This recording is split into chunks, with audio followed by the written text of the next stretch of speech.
Hey guys, it's Han, and today we have a truck that's kind of returning to the channel, and of course it is the Redcat Volcano 16. This is a 1/16 scale four-wheel drive monster truck by Redcat Racing, and by now everyone or anyone that's interested in the truck may also know that it's the same thing as the high boxing with the HBX 16889, the Chinese monster truck you can get on like eBay or Amazon. It's the same truck essentially. The Red Cat version does have some minor revisions and minor upgrades on it, but for the most part, it is the same truck. Um, but that's also a pretty decent truck, so I'm not really upset that it's based on that. But I've talked about all that before if you guys have followed my channel for a while. I think I was one of the first people on YouTube to kind of get one of these and talk about it and like and drive it around and stuff. Um, Not that that's a huge thing because it's it's a really cheap truck and nobody really cares about it, but I was really excited for it when it was announced, and I made a full review video of it. And basically, the TLDR of that review video, I will also put it at the end of this video or link it in the description. Uh, but basically, the TLDR for that review was it's a really good truck if you don't intend to do many like upgrades to it, because and with the disclaimer, I know a lot of people have commented on that video, but if you are a beginner, this is meant for kids. It's meant for like beginners in the hobby. That's kind of where it's targeted towards. And those people, if it's not a easy bolt on, there it's gonna be too intimidating to do. I know people can do custom parts and custom upgrades to make it brushless and or whatever, but from my experience, it was a little bit more difficult to do bolt on upgrades to this thing, at least at the time.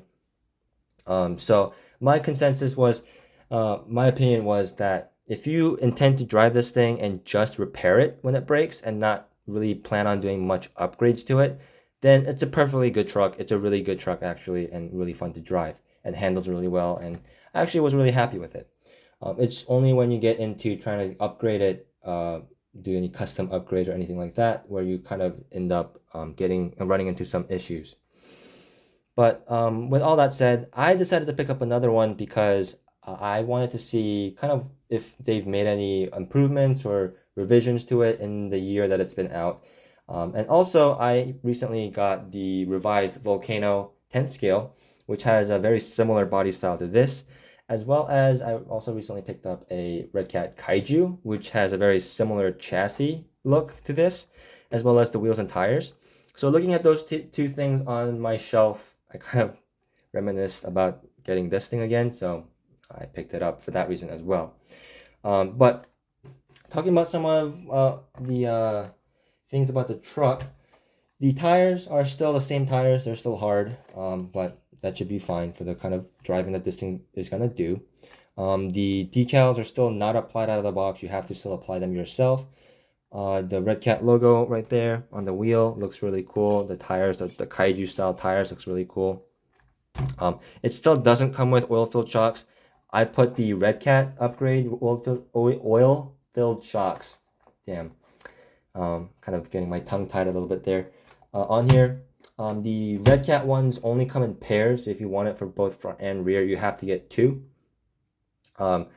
It is slightly more expensive, maybe $5 more expensive to get the set over the high boxing one, but the Red Cat one comes with actual usable oil, shock oil. So I would just go with the Red Cat ones, and because what, saving $5 for shock oil, you'll have to buy shock oil and you have to take time to take it apart and put it. And it's just get the Red Cat ones. I think it's easier and they work really well. So I think it'd be better. And then the most obvious change that happened was the one I had was the very first batch of trucks that they've released. So this whatever racing strip um, was not printed properly, especially in the front. So it would go here and then would curve at the front and not line up, and it wouldn't be in the middle. Some of them would like go over the headlight over here. Some of them would just curve, and it just looked really cheap and really bad, which is unfortunate because overall it's a very cool looking truck body. It's a pretty decent quality body as well, so it was a little bit unfortunate the print job was a little bit off. But you can see here, they've definitely improved that a lot. It's still not quite perfect, but it is a definite improvement. It's a lot harder to notice than it was before. All the windows are not stickers, they're also printed. And you can see at the back here, the rear window is quite like that's like sitting like that. But I'd rather this be off than the racing strip be off, because that's a lot more noticeable. But still very nice looking body, and I'm really happy they fixed that.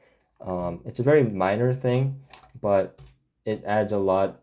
It takes a lot away from the presentation if that is not done properly. And I actually wish that they did it like the 10 scale one, where they would have done like a brush stroke kind of like racing stripe like graphic going on instead of a perfect line. Because the problem with the line is you can very obviously tell when the line's not straight. Like here, the hood line is straight, but the roof line isn't. So that kind of adds a little bit of a weird look. I know I'm like analyzing a lot into a very cheap basic truck. Like most of the kids they're gonna drive this are not gonna notice or even care, but um it's just something that I notice and kind of bothered me personally. So that's why I'm kind of mentioning it.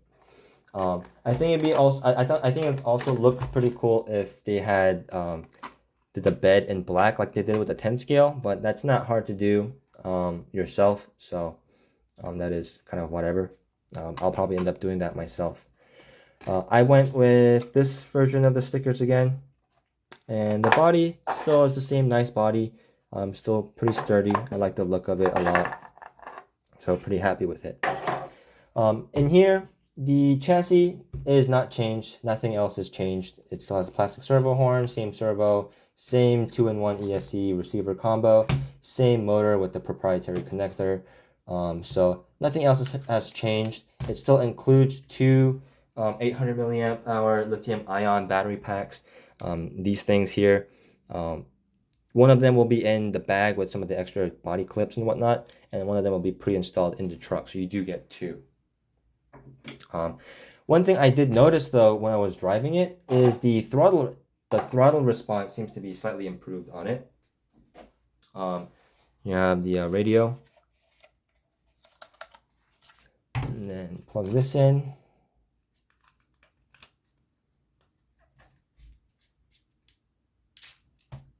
So with my original Volcano 16, and also the high boxing, the HPX version, I had a bit of a problem with it kind of feeling like a rubber band effect, where if you pull the trigger to go forward, it would kind of have a delay and like slowly accelerate forward instead of like bursting forward like most electric motors do.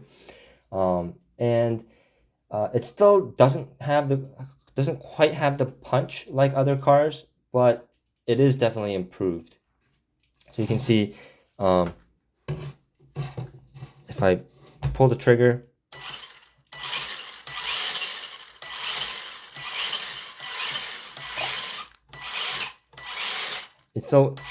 it responds much more quickly, much quickly.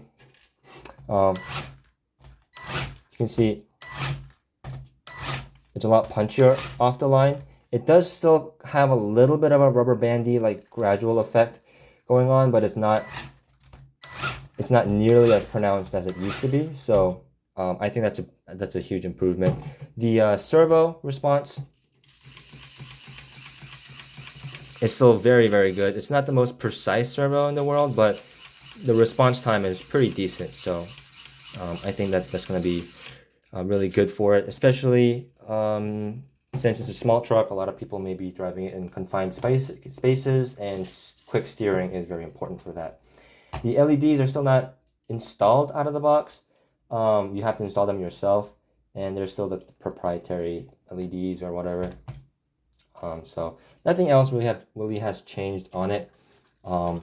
But the minor things they've changed, the minor revisions they have done, like fixing the stripe on the body and fixing this throttle response on the ESC, I think those are two minor but very, very noticeable improvements on it. And I think it's still a pretty good value of a truck, especially for under $100. I know a lot of Redcat products have gotten a little bit more expensive nowadays with inflation and all that, but it seems like this one has stayed kind of in that 99 price point. Occasionally it'll go over 100, maybe like 101 or something, but um, still, I think it's a pretty good deal for around 100 bucks. You get a four-wheel drive monster truck, pretty decent suspension on it, looks pretty cool, and I know it's a little late for Christmas at this point, for this release of the video, but I don't know. I think it makes a good Christmas present too for a kid. Definitely a lot more fun and a lot higher performing than something you can get at Walmart. Um, so I think it's still a pretty cool truck, and I don't know. I like it. But if you guys enjoyed this quick little video, give me a like, subscribe, all that good YouTube stuff, and I'll see you guys next time.